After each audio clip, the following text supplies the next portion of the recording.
இந்த நாளை நான் லைஃப்ல மறக்கவே மாட்டேன். போன மினி விளாக்ல பாத்திருப்பீங்க, பிளட் டெஸ்ட் ரிப்போர்ட் வந்து நாளைக்கு வந்து கலெக்ட் பண்ணிக்கோங்க அப்படின்னு சொல்லி சொன்னாங்க. அதுக்காகவும் எனக்கு வந்து கிராஃப் எடுக்கணும்னு சொல்லியிருந்தாங்க. அதுக்காகவும் தான் நான் இன்னைக்கு வந்து ஹாஸ்பிட்டல் வந்தேன். வந்ததும் பாத்தீங்கன்னா டாக்டரை பார்த்தோம். டாக்டர் வந்து ரிப்போர்ட் எல்லாம் பார்த்துட்டு அந்த இச்சிங் வந்து இன்னுமே ஹையா தான் இருக்கு, இது வந்து ஒரு சின்ன பிரச்சனை, பேபிக்கு வந்து அஃபெக்ட் ஆகிறதுக்குள்ள நம்ம பேபி வந்து வெளியே எடுத்துடலாம் அப்படின்னு சொல்லி சொன்னாங்க.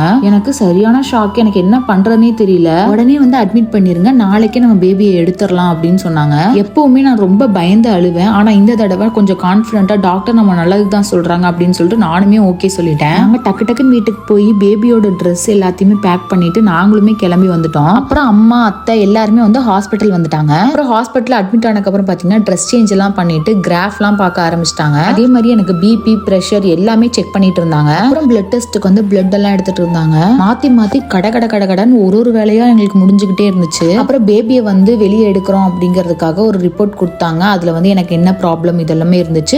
ஸோ அதை வந்து நாங்கள் சைன் பண்ணோம், நானும் அஸ்வினும். என்னோட கம்மல் செயின் எதுவுமே போட்டிருக்க கூடாது, எல்லாத்தையுமே ரிமூவ் பண்ணிருங்க அப்படின்னு சொன்னாங்க. எனக்கு மனசே இல்லை, தாலி செயினை கழட்டுறக்கும் மனசு இல்லை. அதை விட என்னன்னு பார்த்தீங்கன்னா அஸ்வின் வந்து எனக்கு லவ் பண்ணும்போது ஒரு ரிங் போட்டிருந்தாங்க. இது வந்து பார்த்தீங்கன்னா 4 வருஷமா என் கையில் இருக்கு, நான் கழட்டினதே இல்லை. இன்னைக்கு வந்து அதை கழட்டணும் அப்படிங்கிற சுச்சுவேஷன் வந்துருச்சு. எனக்கு கழட்டவே மனசு இல்லை, ஆனால் எல்லாமே கழட்டி ஆகணும் அப்படிங்கிற ஒரு சுச்சுவேஷன்னால எல்லாத்தையுமே கழட்டிட்டோம். அப்புறம் நல்லா வயிறு ஃபுல்லாக சாப்பிட்டுக்கோங்க, இதுக்கப்புறம் நீங்கள் சாப்பிட மாட்டீங்க, ஃபுல்லாகவே லிக்விடாக தான் எடுத்துக்குவீங்க அப்படின்னு சொன்னாங்காட்டி நான் வந்து இட்லி சாப்பிட்டேன். இதுக்கப்புறம் தான் பாத்தீங்கன்னா டெலிவரி எப்படி ஆச்சு, என்னென்ன பெயின் வந்துச்சு, இது எல்லாமே உங்களுக்கு அடுத்த மினி விளாக்ல சொல்றேன். மிஸ் பண்ணாம பாருங்க. இந்த வீடியோ உங்களுக்கு புரிஞ்சிருக்கும்னு நினைக்கிறேன். இந்த மாதிரி மோர் வீடியோஸ் பார்க்க மறக்காம சாருஸ் லைஃப் ஸ்டைலை சப்ஸ்கிரைப் பண்ணி வச்சுக்கோங்க. பாய்.